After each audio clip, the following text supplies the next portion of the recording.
Welcome, dear friends, to episode 6 of the Elder Scrolls lore series. Today, we discover the events that transpired in the Third Era, from the decades of the Golden Age of Tiber Septim's rule to the apocalyptic Daedric invasion that brought about the end of this period.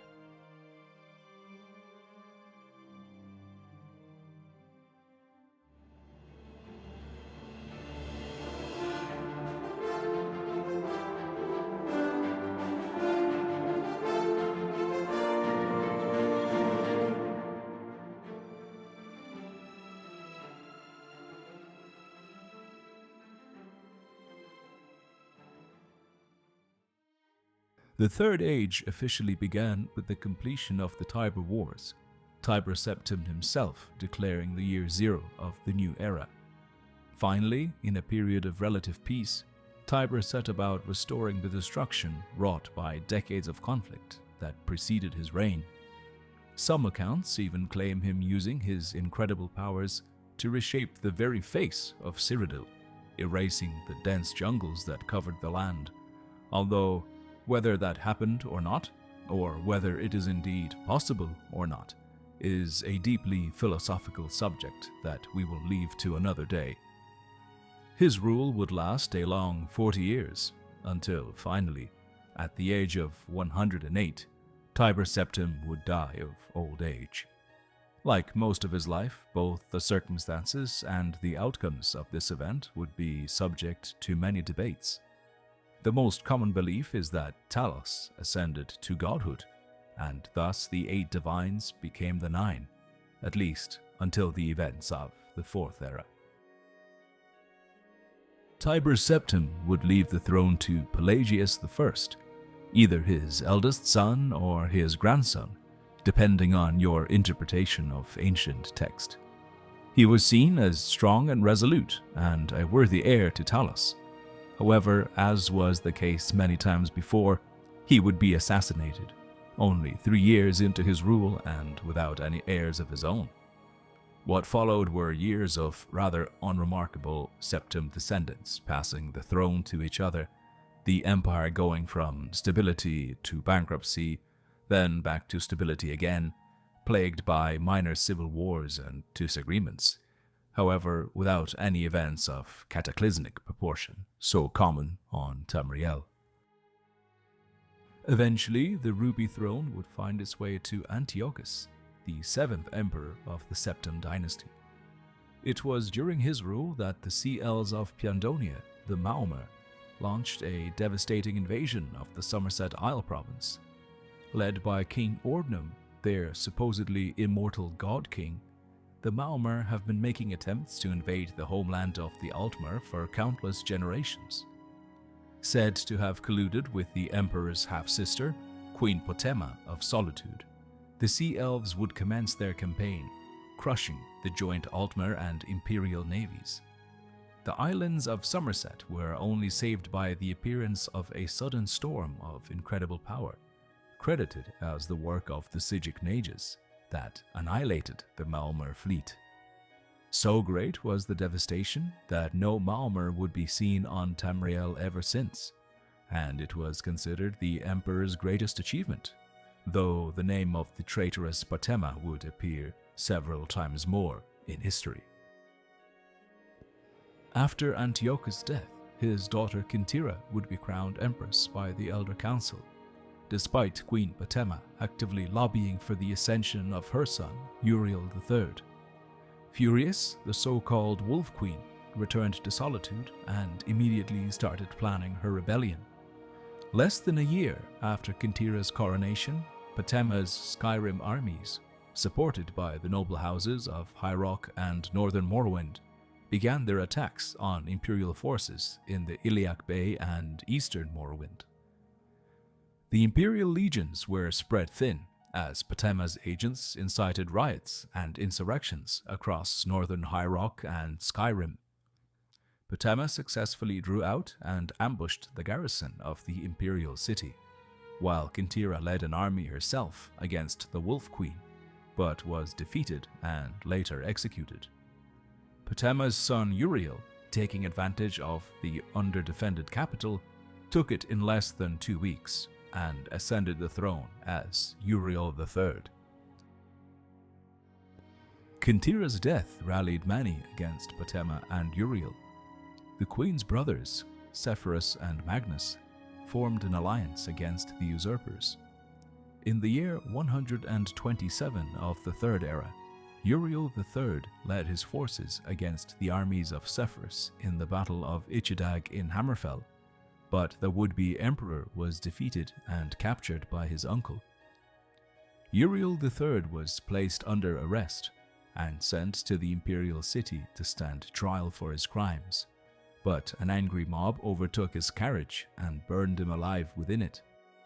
Following his death, Sepphoris was crowned the Emperor of Tamriel, and he would remain at war with Uriel's mother Potema for the first decade of his reign, until the Siege of Solitude in the year 137. This final battle would be the culmination of the conflict that later became known as the War of the Red Diamond, as the Septim brothers led the assault against their sister. Potema, a powerful necromancer, resisted the allied Septim forces, using Daedra and the undead, until the Castle of Solitude eventually fell, and she along with it, finally bringing the end to the war. Sepphoris would reign for 13 years in total, meeting his death surprisingly not at the hands of assassins, but by falling off his horse. He would be succeeded by his brother Magnus, who would then be succeeded by his son, Pelagius III. After Potema's defeat, young Pelagius was placed on the throne of Solitude as her replacement, and was crowned High King of Skyrim. Many speculate it was in Solitude that his madness began to manifest, under the shadow of Potema's legacy. In his youth, a personable, healthy man, already 2 years into his reign as King of Solitude, eccentricities of behavior began to be noticeable, with an infamous case of him tearing his clothes off in the middle of a speech. Upon the death of his father, he was crowned emperor, as he descended further into insanity. Eventually, he would be committed to a private asylum after biting visitors to the imperial palace, and his wife, the Dunmer princess Kataraya, would take over as regent. Pelagius the Mad, as he was known, would die 6 years later, issuing a decree outlawing death while on his own deathbed. Kataraya's reign following the demise of her mad husband is considered controversial by some, due to her Dunmerry origins, but it is commonly accepted that the 46 years she spent on the throne were a return to form for the empire. She was an active and capable ruler, traveling extensively throughout the realm, repairing the rifts in alliances and diplomatic relationships caused by her predecessors. Sadly, she met her death in a battle in Black Marsh, and was succeeded by her son Cassander.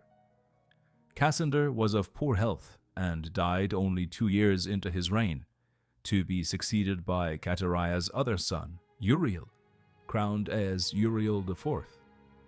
He was the son of Kataraya and her Breton consort, and hence was not a true septim, nor did he possess the dynamism of his mother. His reign, although a long one, was difficult and full of seditious movements. At the end of his life, he would designate his son Andarak as his successor, but the Elder Council disinherited him, instead proclaiming Uriel's cousin Sepphoris II as emperor, who was more closely aligned with the original Septim bloodline. Andarak fought a 9-year war to reclaim his throne, but peace was eventually reached when the Elder Council granted him the kingdom of Shornhelm in High Rock. The tumultuous reign of Sepphoris Septim II saw the rise of the so-called Cameron usurper. Haemon Cameron, initially serving Cameron Caltas, the king of Valenwood, as an advisor and sorcerer in his rebellion against the Empire, eventually turned on his master when Caltas started to disapprove of his methods. In 2 years, the usurper's armies, mostly consisting of undead and Daedra, conquered almost all of Valenwood and set their sights on southern Cyrodiil. The city of Kvatch was brutally sacked before the sorcerer continued his campaign west into Hammerfell, which too fell to his unholy armies. The legion of the Emperor Sepphoris were occupied with the War of Succession against his cousin Andorak, and hence could not dedicate sufficient attention to this conflict, mostly sending mercenary armies to aid the Redguards, but alas, to no avail. The victorious usurper turned his attention to the disjointed petty kingdoms of High Rock. The leaderless and continuously squabbling Bretons initially posed no threat to Haemon's armies, and some even welcomed him with open arms, seeing him as a force opposing the Empire, and therefore as somewhat of a liberator. Sentiments changed very quickly, however, as reports of his cruelty and abuse of conquered lands spread, and the Bretonnian kingdoms united under Baron Othrock to repel the invaders. Together with the forces of the usurper's old master Kaltos, the armies of High Rock clashed with the invaders in the year 267 at the Battle of Firewaves. The usurper's forces were decisively defeated, and he himself fell in battle. This victory inspired patriotism and separatism, increasing the prestige of local rulers and diminishing that of the Empire, which was seen as largely ineffective in this conflict. As for Haemon the usurper, his tainted legacy would linger on Tamriel, as it was during the final sea battle that a frightened refugee woman in the Breton city of Dwinnen was struck with a sudden illness, feverishly screaming that Mankar would come and destroy them all. She was then recognized as Kalis, a former mistress of Haemon, and most initially assumed she was referring to the usurper himself. However, after the battle, she reportedly vanished, but not before giving birth to a son. That child's name would be Mankar Cameron, son of the usurper, and this will not be the last time we will hear of this villain's name in our story. A year after the famous battle that resulted in the usurper's demise, Emperor Sepphoris was succeeded by his son, Uriel V. Crowned in the year 268, he is seen as the greatest of the Septim dynasty, second only to Tiber himself, and second only to Talos in his military exploits.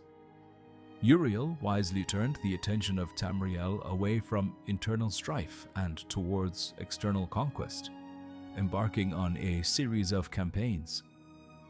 The Emperor's forces would conquer a series of smaller island nations, with Uriel's final grand plan culminating in the invasion of the mysterious and distant continent of Akavir, something completely unprecedented in Tamriel's long history. The invasion would ultimately be a failure, the Emperor himself being cut down by enemy arrows as he rallied his troops. Despite this, during his 22-year rule, Tamriel would be as close to unity and prosperity as it could be since the times of Tiber Septim himself. Uriel V would be succeeded by his son, the appropriately named Uriel VI. At the time of the Emperor's death, the heir was only 5 years old, and hence his mother Thonica was made regent. However, it was the Elder Council that truly held the power in the Empire, and they would be loath to relinquish their position to the maturing Uriel, him only being able to achieve full license to rule at the age of 22. He would be a capable ruler, however his time on Nirn was cut short when he fell off his horse in the year 313. He would pass the throne to his beloved sister, Morehatha. She too proved to be a competent empress, bringing unity to the realm and crushing any upstart rebellions. Unfortunately, it is speculated that one of the disgruntled provinces would hire assassins to remove her from power. Having no heirs of her own, she would be succeeded by her nephew, Pelagius IV, who would continue her efforts of bringing peace and prosperity to the empire with a careful and steady hand. Widely recognized as a benign and competent ruler, after a successful 29-year reign, he would pass the throne to his son, yet another Uriel, 7th of his name and 21st in the line of the Septums. Uriel VII would be 22 years old when he inherited the Ruby Throne, and he would continue the line of capable and benign Tamrielic emperors. According to historians, Uriel had the diligence of his grand-aunt Morahatha, the political skill of his grand-uncle Uriel VI, and the military prowess of his great-grandfather Uriel V.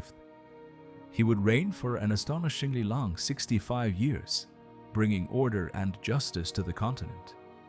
That being said, his rule was defined by many critical events of almost apocalyptic proportions. Emperor Uriel continued his predecessor's work at maintaining unity and order in Tamriel. In this, he was greatly aided by his imperial battle mage, one Jagar Tharn.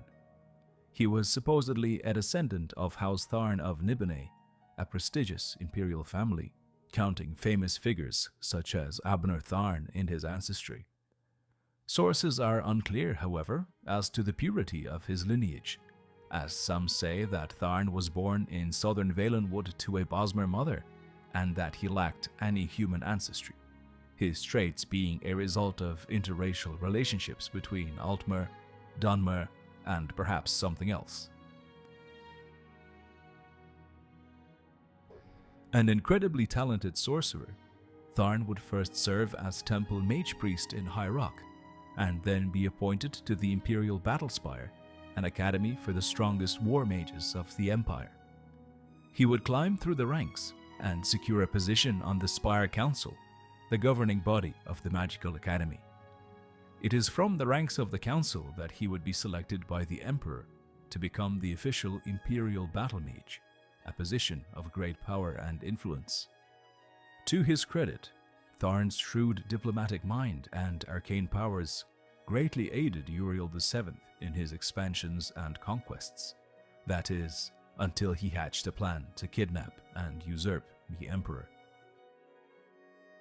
Asking for a leave of absence to pursue magical studies, Tharn plotted his betrayal, eventually using the stolen Staff of Chaos to trap the Emperor and his closest advisor in a realm of oblivion of his own creation. Time moved slower in this plane, and hence, the Emperor could not die, and the Amulet of Kings would not react to the death of the monarch, alerting the Elder Council. Rhea Selmain, the new Imperial Battle Mage, would discover this treachery, and Tharn would use the staff to eliminate her. Though he destroyed her body, her soul would remain, a mistake that would cost Tharn greatly. With his plot successful, Jagar would absorb the power of the Staff of Chaos and imbue the Jewel of Fire with its energies. He then disassembled the staff into 8 pieces, hiding them throughout the Empire, such that it could not be used to rescue Uriel. For a decade, Tharn would rule the Empire, impersonating Uriel during the period that would come to be known as the Imperial Simulacrum. Being a competent advisor to the Emperor, as monarch himself, he would often neglect and mismanage imperial affairs, and the realm suffered greatly during his rule. Little is known of what Jagar sought to achieve with his usurpation, and the empire descended into many localized conflicts, the tenuous peace and unity disintegrating in an instant without a firm hand. Tharn would consort with the Daedra and make a pact with Mehrunes Dagon, the Prince of Destruction. He would give control of the Battle Spire to Dagon, in return for him eliminating any potential wizards that could challenge Tharn's rule. The plans would be foiled by a lone apprentice, who would banish Mehrunes Dagon back to his plane of oblivion. But after the Imperial legions recaptured the spire, it was largely destroyed. However, The loss of his Daedric allies greatly diminished Tharn's power and was one of the factors that led to his downfall. The spirit of the slain battle mage, Rhea Selmain, survived the destruction of her body and appeared in the dream of Eadwyr, king of Wayrest. She told him of Tharn's betrayal and the impersonation of the Emperor, as well as of a certain prisoner that could be key in the usurper's destruction. The identity of this prisoner champion remains a mystery, with even basic information, such as the gender or race, being contested by various factions, each claiming them as their own. A popular theory is that the champion was a Breton named Talon, the son of General Warhaft, the Emperor's closest advisor. It was this connection to Emperor Uriel that landed the champion in prison, although due to his relatively minor rank in the court, he was not seen as a major threat. Using what little of her life force remained, Selmain contacted the champion from between the mortal world and the afterlife, and guided them to freedom through a shift gate with the aid of Queen Berenziah of Morrowind, who had begun to suspect that Uriel was an imposter. Using Selmain's guidance to find the location of the pieces, with covert assistance from Queen Berenziah and King Eadwyr, who, through contact with Selmain, gathered intelligence on the location of the pieces of the Staff of Chaos, the hero journeyed throughout Tamriel, reassembling the staff.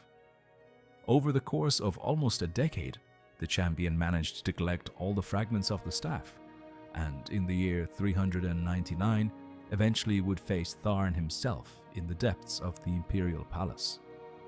The hero would succeed in vanquishing Tharn by draining the Jewel of Fire of its power and restoring it to the staff.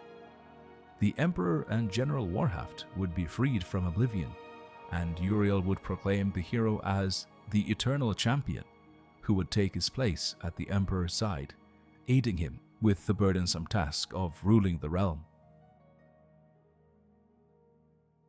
The years after the simulacrum were a period of healing for the Empire, and that time would come to be known as the Restoration. Uriel worked diligently to reunite Tamriel and undo the damage caused by Tharn, notably through more subtle means than previously, no longer displaying the brashness he had before his imprisonment. Despite the Emperor's efforts, however, territorial disputes between the kingdoms of Daggerfall and Sentinel would erupt into an all-out war in the year 403. Daggerfall, led by King Lysandus, would achieve major successes in battle. However, the king's mother, the Queen Nulfaga, foresaw doom for her son. The queen was a witch of incredible power, notably being able to discover the location of the Mantella, the soul gem that served as the power source for the golem Nimidium, Tiber Septim's ultimate weapon. Despite her sorceries, her son Lysandus would fall in battle, an arrow deep in his throat. This drove the Witch Queen mad, made worse even by the appearance of Lysandus's ghost that haunted the streets of Daggerfall. The Emperor, who was a close friend of Lysandus, was troubled by the news of the king's restless spirit and sent an agent of his blades to investigate. The agent was able to uncover the real events of Lysandus's demise, in that he was actually assassinated by the Lord Woodborn of Wayrest. Woodborn, in possession of the totem of Tiber Septim, the control mechanism for the Nimidium, planned to use it in conjunction with the king's demise in a bid for power, but himself fell at the hands of the Emperor's agent. In possession of the staff and with the help of Nulfaga, who regained her senses after the punishment of her son's assassins, the agent was able to retrieve the Mantella, the final piece needed to activate the Nimidium. Despite possessing this artifact, the agent was unable to use it himself, as the totem's creator, Zurin Arctus, placed a seal upon it, such that only those of the Septim bloodline, or with a special supernatural affinity, would be deemed worthy of wielding its incredible power. Several factions vied for the power of the totem, with different motivations and goals for the activation of the Numidium, and it is unclear who exactly emerged victorious. What occurred on the 9th of Frostfall of the year 417 is reminiscent of the famous Dragon Break of the First Era, where the concept of time itself collapsed, though this time its effects were localized to the Iliac Bay area. The result of this phenomenon, later called the Warp in the West, somehow resulted in all the factions activating the Numidium simultaneously, changing the landscape of the Iliac Bay through unexplainable cataclysms and anomalies. Where once there were 44 kingdoms warring for independence, there were now only 4, all swearing loyalty to the emperor. Other instances of the totem's usage had less overt ramifications. The infamous Manimarco, king of worms, used the totem to fuel his apotheosis and finally succeeded in becoming a god. Zurin Arctus, the creator of the Numidium, cursed with undeath after giving his soul to power the Mantella and becoming the Underking, is believed to have reclaimed his missing heart from the golem, giving him the death that he had sought for so long. This action caused the final destruction of the Numidium, the cataclysmic explosion creating an anti-magic zone for several miles around the area. As for the agent, he is said to have himself disappeared in the chaos that followed. The decade that followed the events of the Warp in the West was relatively quiet and peaceful by Tamrielic standards, with the hotbed of sedition in the westernmost provinces of the Empire being pacified. The crisis this time would come from the opposite side of the continent, from the ashy wastes of Morrowind. To understand the seeds planted for this particular cataclysm, we must journey back in time to the mythic ages of the Second and even the First Eras. Vorin Dagoth of the 6th House of Morrowind, in life a close friend of Indoril Nerevar, the leader of the pre-Dunnarization Chimer, rose from the dead in the late Second Era as Dagoth Ur. Both Vorin and Nerevar were betrayed by the Tribunal, the would-be god kings of Morrowind, during the climactic battle against the Dwemer at the Red Mountain in the First Era, with Dagoth being falsely branded as traitor and Nerevar's assassin, to clear the Tribunal's own name. The Tribunal, however, would not be successful in fully destroying Dagoth, and his essence would linger beneath the Red Mountain, forming a connection to the heart of Lorkhan.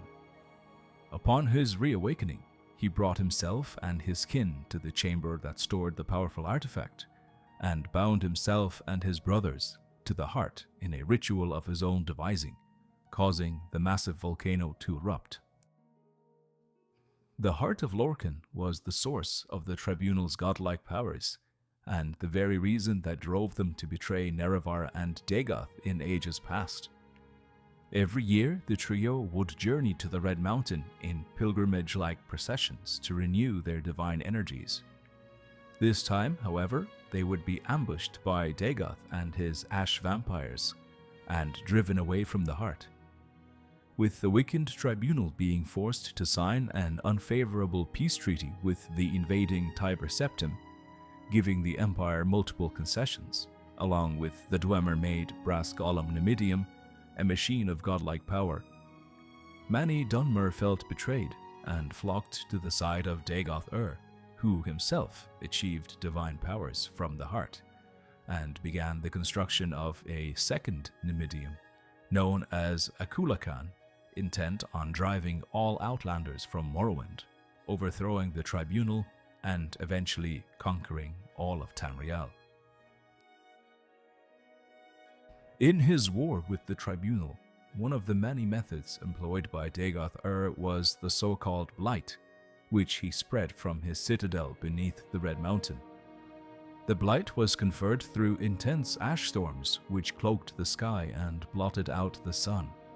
It killed flora, fauna, and citizens alike, and what wasn't killed was often stricken by the various diseases caused by the blight, such as the debilitating skin disease, Corpus. Dagoth's blight and Corpus was seen as a gift by him and his followers. The mutilation of the bodies of the Dunmer were viewed by them as shedding the cursed skin brought to them by the tribunal. Dagoth was not the only legendary figure from times past to return to the Third Era.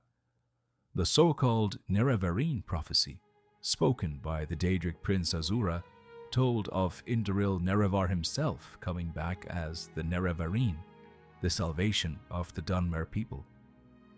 This divination was especially associated with the Nerevarine cult of the Ashlander tribes, which believed that Nerevar's second coming would cast down the tribunals as false gods and expel the foreigners from their lands.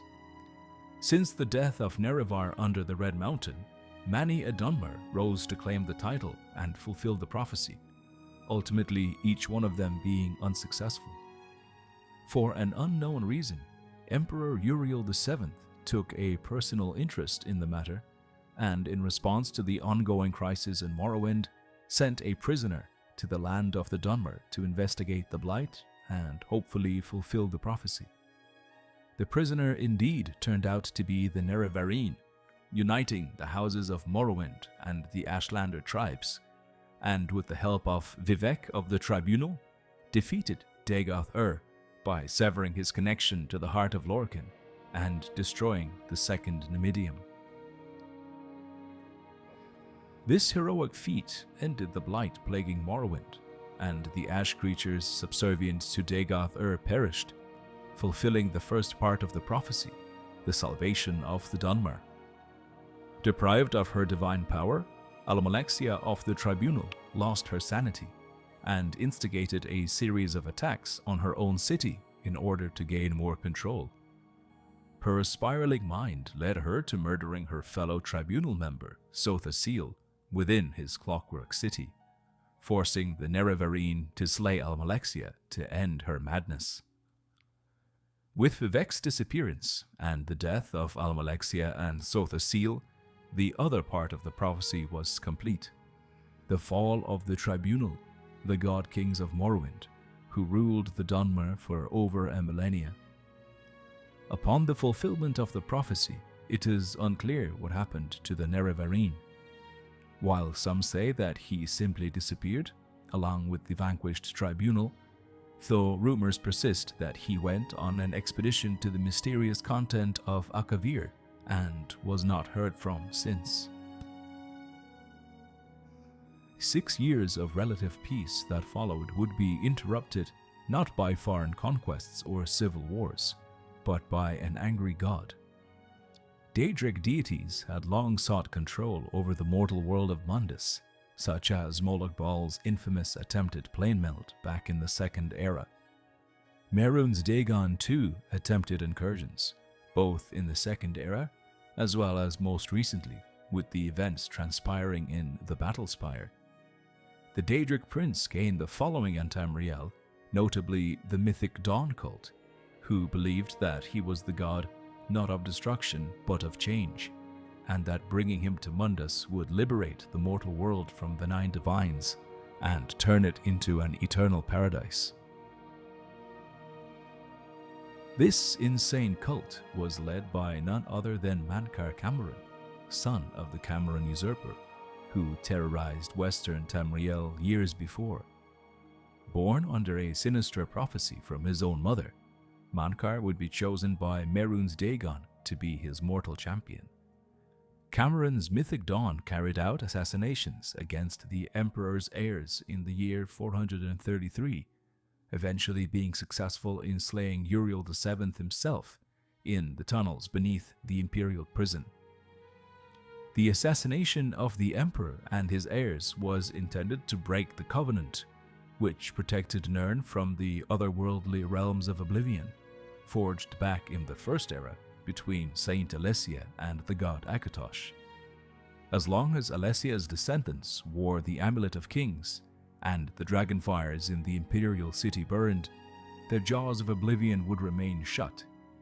The demise of the Septim dynasty at the hands of the cult weakened the barrier, and gates to the Deadlands, Dagon's realm of Oblivion, began to open across Tamriel.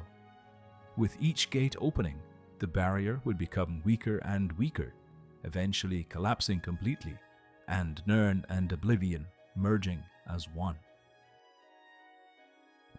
The provinces of Tamriel had various degrees of success in defending against the invading Daedric hordes.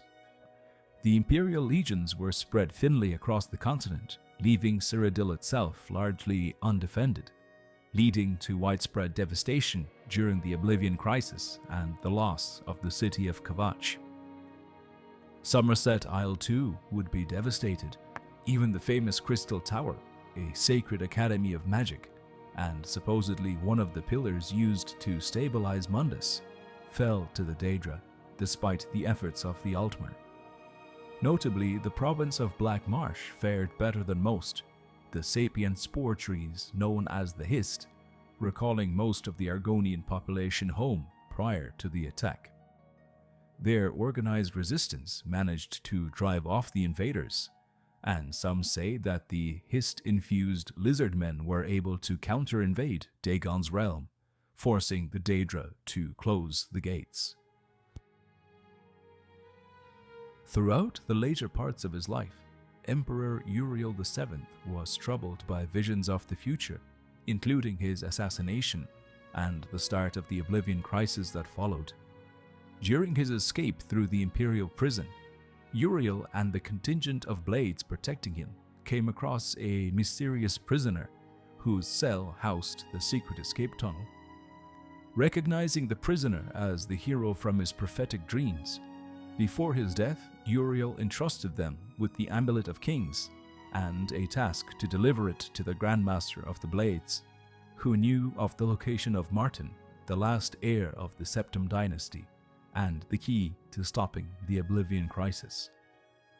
The prisoner would rescue Martin from the burning city of Kvatch and close the otherworldly gate that destroyed the city. The hero of Kvatch then would go on to eventually find and slay Mankar Cameron within his own plane of Oblivion, and retrieve the Amulet of Kings, previously stolen by the cultist. Finally ready to restore a Septim heir to the throne, Martin and his companions would travel to the imperial city for the coronation, where, upon their arrival, another gate of Oblivion opened directly within the city walls. The hordes of invading Daedra quickly overwhelmed the garrison, and Mehrunes Dagon himself entered the mortal world of Mundus to wreak destruction.